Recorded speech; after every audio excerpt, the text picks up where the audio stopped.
Welcome to the Straight Out of Home Video podcast, part of the Geeky Waffle Network.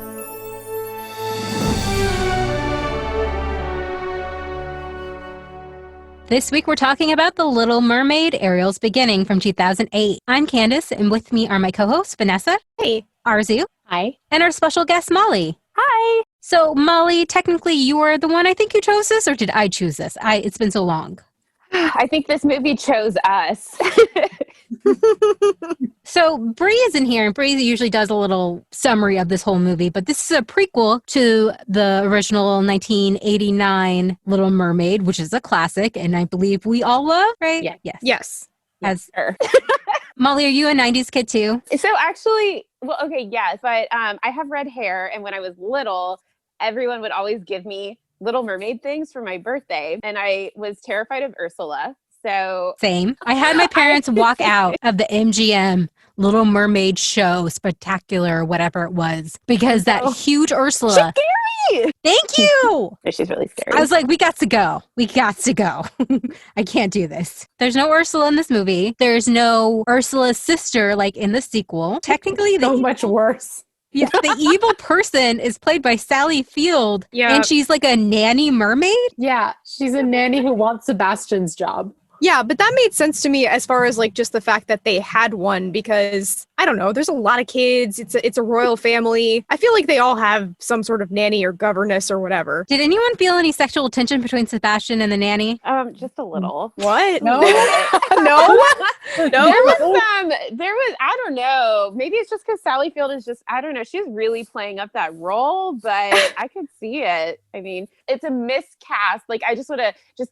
That's, I think, the biggest complaint I had with this movie is just that the poor Sally Field. Felt like her character was like, it's like, oh my gosh, I need a better job. Like, this is terrible. And I'm like, you literally have a servant dude who is a manatee, by the way, which, you know, I guess they were going for some sort of irony with that and mermaids. But yeah, you have this servant dude who's just basically taking care of you. You have like spa day every day. What is wrong with this situation? Why are you unhappy? She's the only mermaid who can change the color of her tail regularly. I thought that was like a cover. Well, okay, then she's the only mermaid who thought to put covers on her tail. She's smart. She's smart. She's just a smart gal. I mean, she almost got away with it, you know, it's just like, but she had a good job. And why were you even in the job in the first place? I mean, that's like the most confusing part of the plot for me was like, what is her motivation here? I'm just so confused. She wanted power, and that was the way to get, I guess, closest to it. And I don't know, you know, maybe she started, you know, way younger, and she just has been in this job for so long. I don't know. Good point. Okay, so the summary of this movie, it first takes place when Ariel's a little baby, and they show her mother, Athena, and King Triton loves his wife and all his little girls, but then, oh my God, Ariel's mother gets like run over by a boat. Horrible. It's so bad. It's so violent. And also I love how they're like, well, we don't really know exactly what happens, but the way that they portray it, she's going after the music box, and it's just like, okay, no, there's no way that she would risk herself and like all of her I mean, she wasn't risking her family, but obviously, like, you know, she's just risking herself to go after the music box. No, there's no way. The first thing I thought was like, oh my gosh, Anastasia. I mean, it looks the exact same too. Like, I'm looking at my notes and I was just like, all I put for this was, what a horrific death in Anastasia. And if you think about it, like, they must have saw her body afterwards, all bloody in the ocean. It's... Oh no. Like belly up or something? Yeah. Oh my God. So King Triton is so upset. He decides to ban music because his wife liked music. Is that right? Yeah, basically. Yeah. So it's the sound of music. Yeah. For 10 years, everyone's just sad because there's no music in the kingdom. Triton's a dick. Mollie, you had something to say about Triton? And he's kind of hot. I mean, I'm not going to lie. Like, as far as like Disney dads goes, is he number one? No, that would be Aladdin's dad. But Thank you. He's so hot. But as far as like, I mean, there's some pretty hot Disney dads, but this younger Triton, he's kind of up there. It's probably because he's shirtless, but yeah, he got abs. He does. So did you guys know who voiced him in this movie? No. Jen Cummings, No. aka Winnie the Pooh and Hondo Ohnaka from Star Wars. I think Hondo's kind of hot too, though, so this works out. He's a pirate, even though he's a space pirate, still goes with the ocean. It's all related. The original actor, Keith Mars, was too sick to record. Oh. And I am shocked that Sebastian is played by the same actor. He sounded so different. I agree. I agree. That was my big shtick from the beginning. I was like, oh well, it's definitely not the same Sebastian. And then I looked it up, and I'm like, oh, what happened here? Why? Time, Vanessa, so time. Years. 20 years, right? He read the script and was like, oh no. But Jodie Benson, who plays Ariel, sounds exactly the same. Absolutely. Yeah, she does. Honestly, okay, so I'm getting a lot of vibes that everyone hated this movie. I actually did not hate this movie, but I don't think it needed to happen. Yeah. It's one of those things where it's like I watched it and some of the songs are like, I guess okay. I don't know. It was more just like I didn't hate watching it, but I also was like, this did not need to happen. I did not need to see Ariel's mom die. I did not need to see that. I didn't need to know that she was upset for 10 years. So the whole thing is that Sebastian has a secret club called the Catfish Club, which is definitely a play on the Kit Kat Club from Cabaret. I wonder if some of that stuff happens over there. And one of the first songs they sing is Jump in the Line, Shake Sonora. Oh, so which apparently just is everywhere. I don't know why, but it's Under the Sea, Vanessa. I do. It took me right out, though, Thank you. because it's a real song. Yeah. I don't know. That didn't even take me out. I think what took me out more was just the fact that Sebastian was running this basically just being this rebel, and yet he is so opposite of that in the actual Little Mermaid. Maybe this is why he almost got exiled for running the club. He's like, you know what? I'm walking the straight and narrow now. And then he had to watch like Ariel for the next few years, and that's gotta, cause some trauma to you. I think, the one thing that took me out, actually the thing that took me out the most was the fact that Sally Field, what's the Sally Field character's name? I forget. Good question. Yeah, Marina Del Rey. Marina Del Rey. was the fact that she had a song. She had 2 songs, I think. And she's like, oh yeah, no, so, like songs are bad, music is bad, and like all this. But she had a song, and I'm like, okay, if we're gonna stick with this, then only the people who are actually like who want to have music come back should be singing songs. Yeah. Maybe she hates music because she can't sing. Oh, Okay, burn, to be Arezou, fair, burn. She did her best, but I think what actually was the weirdest is that, and I looked at what the minute marker was, it took 26 minutes before Ariel got her own song, and it wasn't even Jodie Benson like singing. It was just it was La weird. la la. La la la. Weird. Yeah, I put like all I remember. I don't know what my notes said. They're all in like random like caps and not caps, but it was just it was such a disappointment because it's like you're watching this movie for Ariel, but there's all these other like plots going on, and that's fine. But like the only question I had from the original movie was like, what happened with her mom? I didn't need to know about Sebastian's sordid past. And why he has his current job.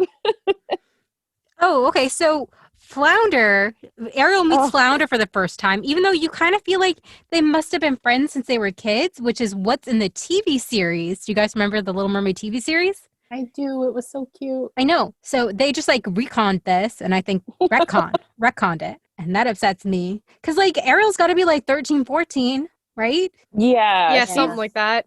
She's like she's one of the youngest Disney princesses. I think she's like she's 16 in the first one. Yeah, she's Well, like, and I'm also not a Be little child. bit younger.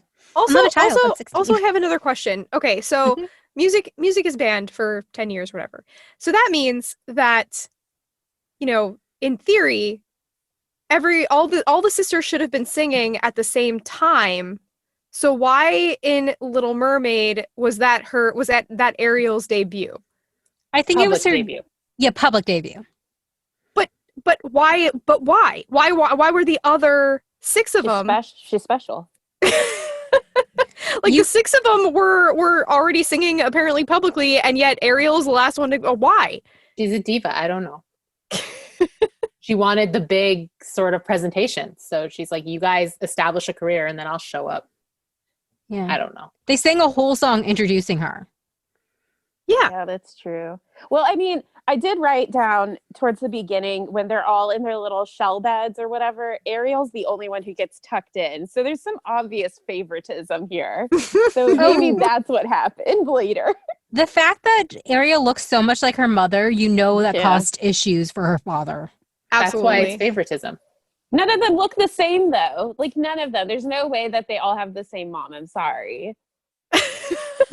Yeah, they all have different fishtails. Even like they have different hair colors. Like, so the blondes aren't even the same color blonde. Yeah, so that's the thing. The hair didn't bother. I mean, the hair kind of does bother me, but what bothered me the most is the fishtails, because I really started thinking about like mermaid genetics. How do you get the color fishtail that you have? It can't be just a simple like recessive, trait, or I don't know. So what I'm hearing is King Triton has a harem, but Yes. Ariel's mom is the only one he was like married. That was his favorite. Have you Yeah. seen Triton? Of course he has one. Yeah. Mollie's okay, so we're I back to- volunteer. Hey, I've got the red hair. I mean, but look, Ariel's got the green tail. That's stereotypical mermaid color. I mean, she's the favorite.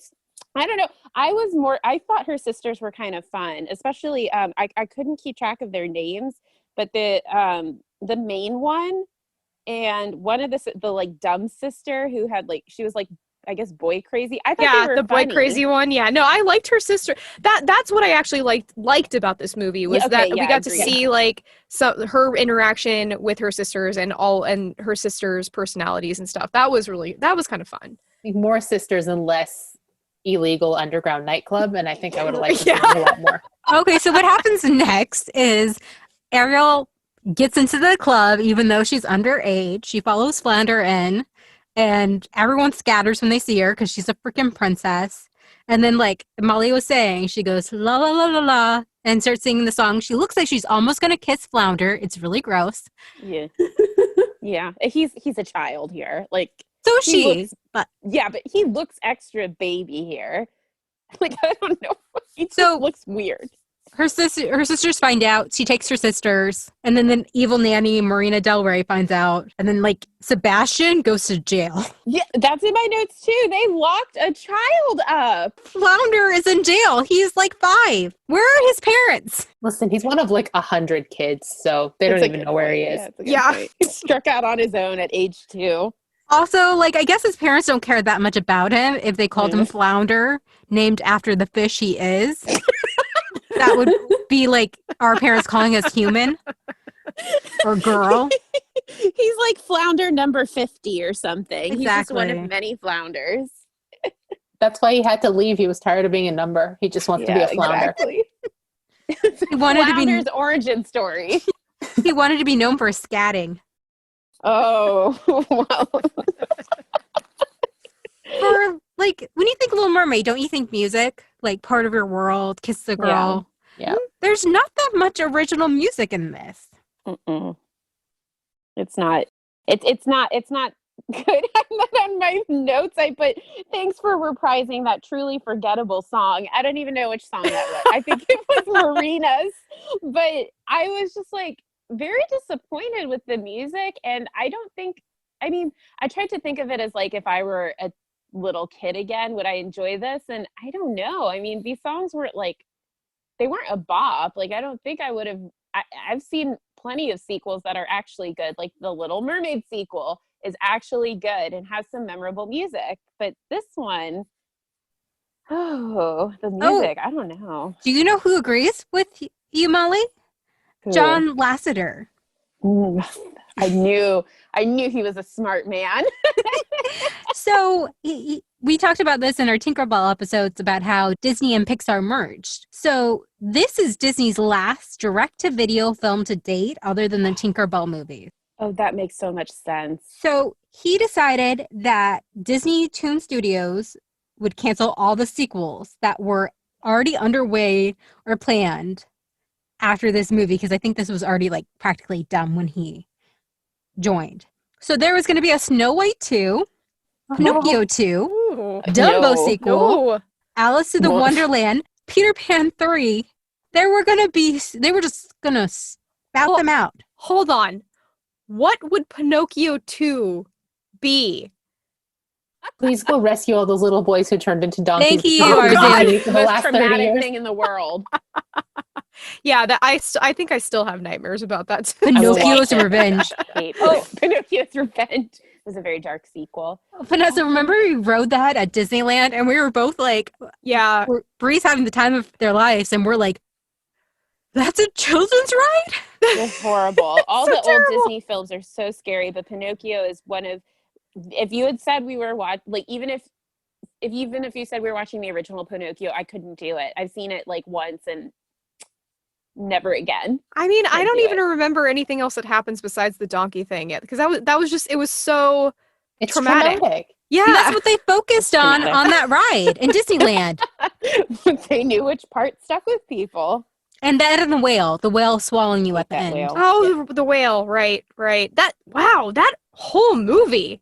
Oh But at my least god. the whale is a visual kind of horror. Mhm. The donkeys are psychological. Yeah, That's it's, true. it's psychologically disturbing. Yeah, like you can close your eyes while the whale's on screen and it's fine, but you can't get the little boys screaming for their mothers out of your ear. You know what I mean? Oh my god. Okay, Okay, guys, I'm we getting need to change the chills. subject. Yeah, I'm getting chills, and I'm not going to sleep well tonight. So This is not the Pinocchio If I podcast. have to relive this, I'm dragging you all down with me. Okay. What would the Snow White and Seven Dwarfs 2 be? Okay, never mind. We're not going into that. The original plan was to make Ariel more contemporary, but Jodie Benson fought to have Ariel retain her rebelliousness. And do you guys feel like it's kind of like the same lesson for Triton? Yes. Oh, wait a second. What do you mean they were trying to make her more contemporary? I don't know what that means. It's in quotes. She had headphones on, okay? She was TikToking. No, that was in 2008. Okay, never mind. Yeah. Fine. Fine, yeah. Yeah, she seemed like it was the same Ariel. It's the same story. It's the same, but that's what was so confusing is like, you would think it would focus on Ariel more, but then you had all these other side plots. It almost felt like, I don't want to say 2 movies because there wasn't enough plot for 2 movies, but I mean, I put in my notes, like, pick a storyline. And I think maybe that had something to do with it. I mean, it was the same trajectory for Ariel. So even at least her daughter had kind of I would say she had a little bit of the same journey, but in reverse almost. So, I mean, at least that was a little different. I don't know. Maybe that's just me. No, I agree. And then Ariel has the same thing her dad does about learning to like let your kid just be themselves and has to deal with her own hypocrisy. But yeah, like that makes it I deeper, say that actually. loving the second one. Like I Yeah. genuinely like it very much. But yeah. I know. When we record the second one, it's just going to be like, I liked it. You liked it? Cool. Moving on. Well, okay, so no, and I'm looking at my notes now, and I did put, I don't understand why this is about her not getting along with Triton when we already get that plot in the original. Exactly. Okay. That's what we see in a lot of these things is it's just a repeat over and over again. Yeah. Like Max learning that his dad is actually cool. Stop hating on Goofy Max. That one is the one that bothers me the most, though. Respect your dad. Just no, but just like how often he has to learn that lesson. Max He's is not the dumb. smartest. He's not the smartest. Like, I mean, he's a cool kid. Yeah. You- Okay, you can I gotta- say the animation in this is lovely. Oh, I put that too. Yeah. Also, the animation is actually very good. That was the bright, shining spot of this, is that the animation was very good. Except Except there's some weird like cuts and transitions when they're singing a song like they want to be like a MTV music video from the 80s. And it's just, I was like, what is happening? yeah. I mean, the animators did their job, so I guess that's all that matters. Yeah, they did their Whoever job. was in charge of that, I mean, yeah, there were some parts where, I don't know, very disjointed parts. Oh, are you guys ready to play the Rotten Tomatoes guessing Yes. game? Yes. Okay. Who wants to go first for critic score? Guess. 14%. What? Okay. 14. Jeez. 34%. Okay. 26. Okay. Price is Right's rules. And Molly is closest because it's 33. Oh my! Come on, man. No. I'm calling that a win. Okay. So the critic score was 33%, and one of the negative reviews described it as goofiness, often buried too often underneath a blah story that's much too run-of-the-mill to allow emotional oomph of the character's plight to truly impact. I kind of Yeah. feel it. Yeah, Yeah. fair. The audience score was 56%, so we got a little bit higher. I think it's like the parents like, my kid liked it, good enough, right? Yeah. 56. That's Generous. yeah. I think that's more on the line of what I'm thinking, though. Like, again, and not something that I hated, but not something that I feel should have happened or that I feel the need to watch again. I feel like I watched this before, but I had forgotten everything. And then you continue forgetting things because it just wasn't as memorable as you would hope it would be. I That's don't know. true. It's just weird. Maybe it's just because it's a prequel. So it's like, it's not this, like, I don't know. One of my coworkers, he's a diehard Little Mermaid fan. He has so much Little Mermaid merchandise. He like loves, or every time I go to Disney World, I bring back like a new Ursula pin or something. And even he didn't like this movie. Wow. When I ran it past all the other cast members. And for him to have said that, I was like, whoa, that's a really bad sign. So I don't know. I guess it's just very blah. Yeah, from age 5 to 10, I had a Little Mermaid bedroom, including wallpaper, comforter, posters, everything. And it's fine. It's fine. I feel like there's better stories told in the TV series. Granted, I have not seen that since the 90s and I was a child. Mm-hmm. Well, now's your time to catch up on all of it. Yeah, I wish I was on Disney+. It's more just boring, you know what I mean? Yeah. The TV series, she gets like a seahorse and she goes racing and all this kind of stuff. And there's cool music. Wait, it's not on Disney Plus? No, it's It not. is. It is. It is? It is. The whole thing. Okay. Bye, guys. Well, that's something to look forward to. Oh, wait, would you suggest this to a Little Mermaid fan? No. I tell them to go watch the TV series if they saw like the first two movies and now they want more Ariel. I'd say go watch the show instead of this. I'm like 50-50 because I didn't like it, but I also just like Sally Field. And I feel like there's things that you could, if you're like a diehard fan, like you have to be really diehard. I think maybe there might be things for you to kind of get excited about in this, like getting to see more of her sisters, because as a little girl, I mean, I wanted to see more of that. I was like, ooh, lots of mermaids. So, that's cool. But for like a sort of like big fan who's more casual fan, I guess, no. I would say no. Vanessa? I mean, I think I'm kind of with Molly. I think it's like 50-50 depending on what you're looking for because, again, I liked the sister interaction. I really kind of liked the manatee dude. He was cute. Benjamin. His name is Benjamin. Benjamin. I liked him. He looked like a giant marshmallow, but I liked him. He was funny. Well, for a minute there, I wasn't sure what he was. And I'm like, oh yeah, manatee. Okay, get it. Yeah, he was adorable. Yeah. So, I mean, there are some good stuff, but I almost feel like for a casual fan, that actually might be better for them to watch this just because they don't have as much invested. Therefore, they might not feel as, I don't know, traumatized by the mother and everything. God, that's just what you want in your kids' movie, 5 minutes in. Also, one thing that I forgot to say is that music box nearly killed Ariel too. So I don't know what it is about these people just like running after the music box. It's not like it's the ring of Mordor. Clearly they threw it out because it never comes up again. Yeah. Yeah. Or Triton probably destroyed it because that dude has some anger issues.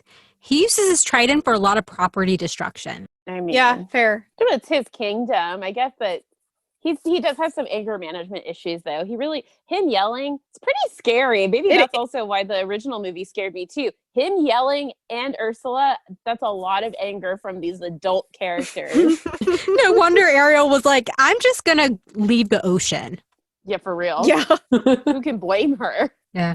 Also, it helps knowing that like 10 years of her like life kind of sucked, and it kind of explains that, oh, she would want to leave this place. Yeah, I don't blame her. Right, I mean, because as a kid, you're like, why would you ever not want to be a mermaid? I know, being a mermaid's awesome. Right. Molly, can you tell people how they can find you online? you can find me on Twitter at Darth Mollie, spelled Maullie. I think that's my only. I have like an artstagram, I guess, but just can find me on Twitter. That's where I'm the loudest. Yes, and your art is amazing. Thank Arezou you. also has a cute Star Wars pun for her website. I She do. It's arzud2.com. Super cute. I love these Star Wars puns. But you can find the Geeky Waffle at thegeekywaffle.com, the Geeky Waffle on all social media, Twitter, we're geeky_waffle. You will find me crying probably about something and posting screen caps of this movie and asking, are they gonna kiss? God. I concerned a lot of people, Vanessa, on our Twitter. I have no doubt.